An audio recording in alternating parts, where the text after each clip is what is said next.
Bienvenue dans cette revue de presse internationale et on l'entame avec le quotidien britannique The Guardian. Pour le journal, quelqu'un cherche à perturber les négociations sur le Brexit. Le journal parle en effet de ce sujet qui fait actuellement couler beaucoup d'encre dans la presse européenne, celui relatif à la divulgation des propos peu courtois qu'aurait tenu le président de la Commission européenne Jean-Claude Juncker à l'encontre de la première ministre britannique Theresa May. Des fuites qui font en effet grand bruit au Royaume-Uni, mais également au-delà de ce pays, assure The Guardian. Découragée et déprimée, c'est une Theresa May stressée qui aurait imploré l'aide de Jean-Claude Juncker et de l'Union européenne, alors que les négociations sur le Brexit patinent dangereusement. Le portrait dressé suite à ces fuites parle d'une première ministre britannique qui ne sourit que devant les photographes et qui est à deux doigts de perdre son sang-froid. Des collaborateurs de Jean-Claude Juncker sont accusés d'avoir vendu la mèche aux médias. Ils ont démenti l'information tout en assurant que ni eux ni Jean-Claude Juncker n'avaient intérêt à affaiblir la première ministre britannique.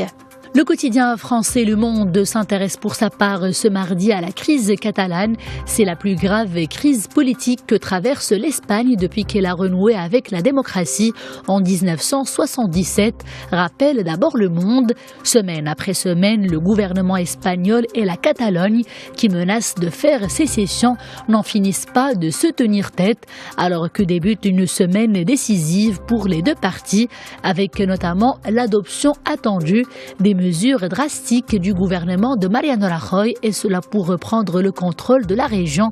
Pour leur part, les dirigeants séparatistes laissent planer le doute sur leurs intentions, et cela pour renforcer un peu plus le flou.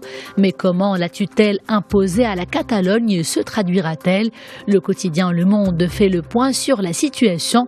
Le gouvernement de Mariano Rajoy demande la destitution du président du gouvernement catalan et de ses ministres régionaux qui sont déjà tous mis en examen pour désobéissance, abus de fonction et malversation de fonds publics, et cela après avoir signé la convocation du référendum illégal sur la sécession. La mise sous tutelle s'effectuera de manière graduelle en descendant dans les échelons administratifs autant que nécessaire et en écartant les fonctionnaires séparatistes pour faire respecter l'autorité de Madrid. Le Monde parle d'une Espagne en tout cas profondément divisée. Une Espagne également sous le choc après la mort d'une touriste espagnole au Brésil et plus exactement à Rio de Janeiro, et c'est le quotidien El País qui revient longuement sur les faits ce mardi. La victime, 67 ans, était en fait dans une voiture qui transportait d'autres touristes et qui a forcé un barrage de la police dans une favela brésilienne. Les policiers ignoraient que les passagers étaient des touristes. Ils ont donc ouvert le feu car quelques heures plus tôt, 2 agents avaient été blessés dans le même lieu pendant de violents affrontements avec des trafiquants de drogue. La victime a été donc tuée accidentellement. Les forces de l'ordre brésiliennes déplorent d'ailleurs cet incident.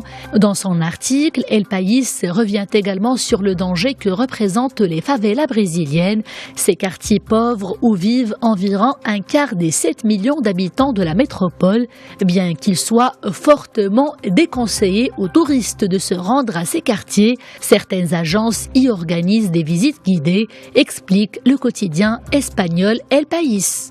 Elle en referme cette revue de presse internationale avec le quotidien Le Temps Suisse.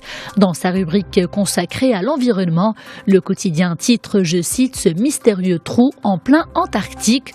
Découvrir la présence dans la glace de l'Antarctique d'un trou grand comme la Suisse, voilà qui n'arrive pas tous les jours, encore moins en septembre ou en octobre, autrement dit en plein hiver austral, où sont passés ces 40 000 km² de glace. La question interroge et divise en tout cas les scientifiques. Conséquence du réchauffement climatique ou simple expression d'un cycle saisonnier?